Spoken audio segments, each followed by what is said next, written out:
without the support of his father, Dr. Prem Sharma, who, when I was about 22 years, came up to me and said, "You have to stand for Parliament." And I looked at Prem and thought, "Why has he been drinking?" Encouraged me, worked so hard for me, taught me a lot about British politics.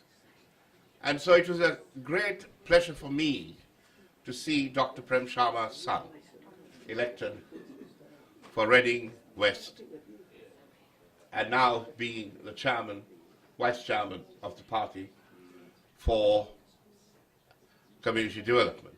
And Alok Sharma paid a great price to become an MP because he may have, still have, but he had a great financial career as a vice president, executive vice president of a large bank, an international bank, earning eye-watering amounts of money, which he gave up to serve the people.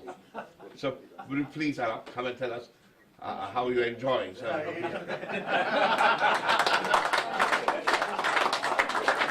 Well, after that introduction, I don't know quite how to begin. But Naj, can I just say that you are you're one of the many people who has really encouraged me, and I want to thank you. And when I think about what I gave up, I always think of you as well for encouraging me so much.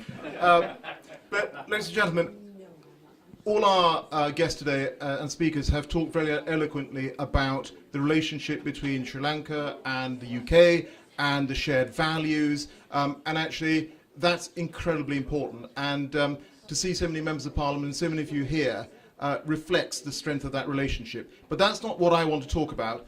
Being based at Central Office, there is one thing that keeps me awake at night, and that is in 7 months from now we have that small matter of a general election.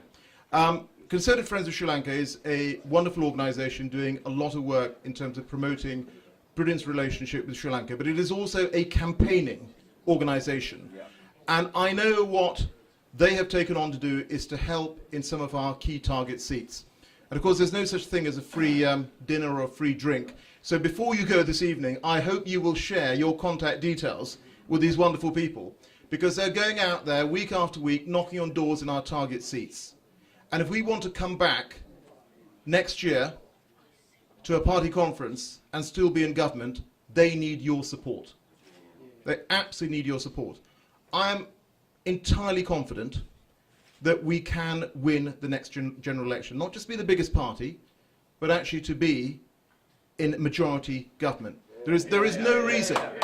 The only thing that limits us is our ambition and our willingness to work hard. And I know these guys are working incredibly hard, and I'd really like each and every one of you, before you go away today, share your details and please come out and work with us and help us.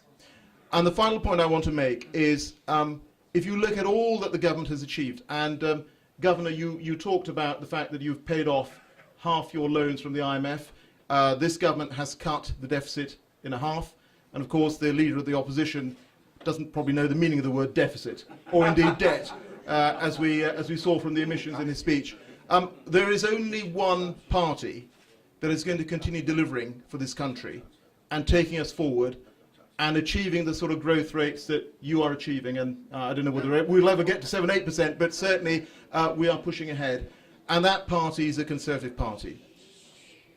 So just like to end by saying thank you for our Conservative Friends of Sri Lanka for organising this brilliant event. But we will only be able to come back and celebrate a brilliant, brilliant victory this time next year if we get all of you involved. So please help us. Thank you.